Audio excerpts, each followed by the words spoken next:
Bonjour, aujourd'hui mon histoire s'intitule « Accueillons le misérable ».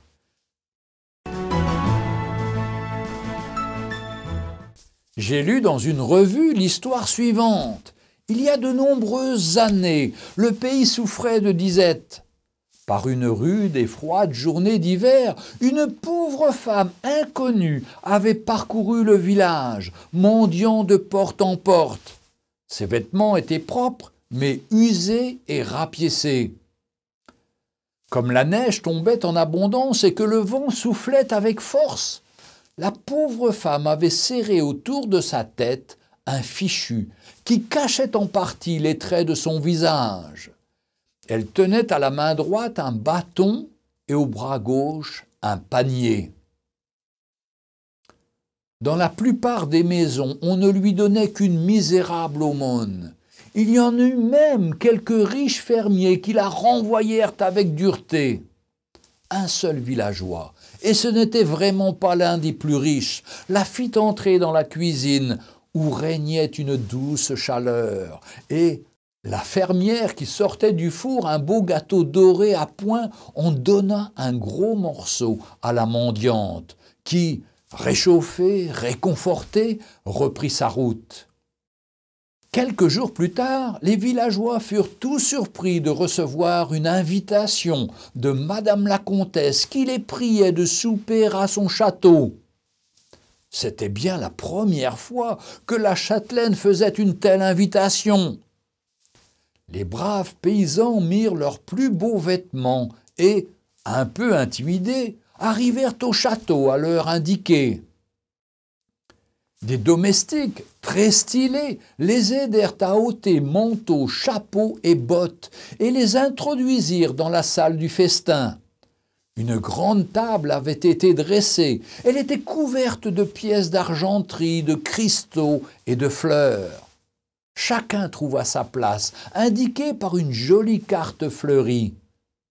Mais quelles ne furent pas la surprise et l'indignation des convives de voir les valets leur apporter des assiettes contenant quelques croûtes de pain, un bout de fromage moisi ou un os.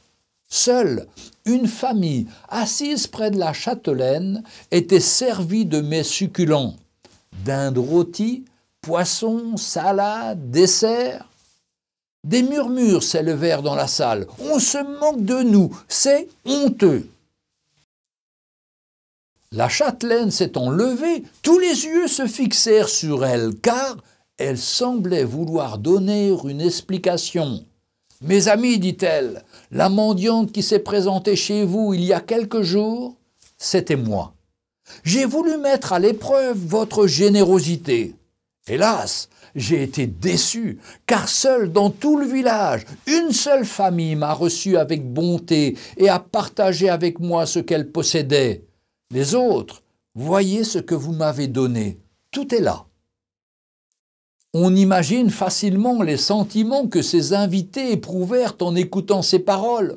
Oh, s'ils avaient su qui ils recevaient ce jour-là! Eh bien, il y a plus de 20 siècles que le roi des rois est venu dans ce monde, sous la forme d'un serviteur. Au moment où nous nous préparons à célébrer ce grand événement, fixons nos regards sur Jésus, qui, de riche qu'il était, s'est fait pauvre pour nous, et offrons-lui notre adoration.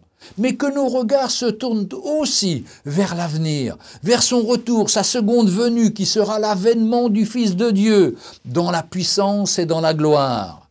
Et puisque Dieu nous a aimés jusqu'à envoyer son Fils unique pour nous sauver, que Jésus n'a point regardé comme une proie à arracher d'être égal à Dieu, mais s'est dépouillé lui-même en devenant semblable aux hommes.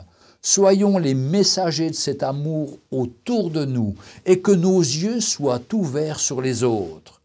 Car Jésus a dit dans l'évangile de Matthieu, chapitre 25 et au verset 40, « Toutes les fois que vous avez fait du bien à l'un de ces plus petits de mes frères, c'est à moi que vous l'avez fait. »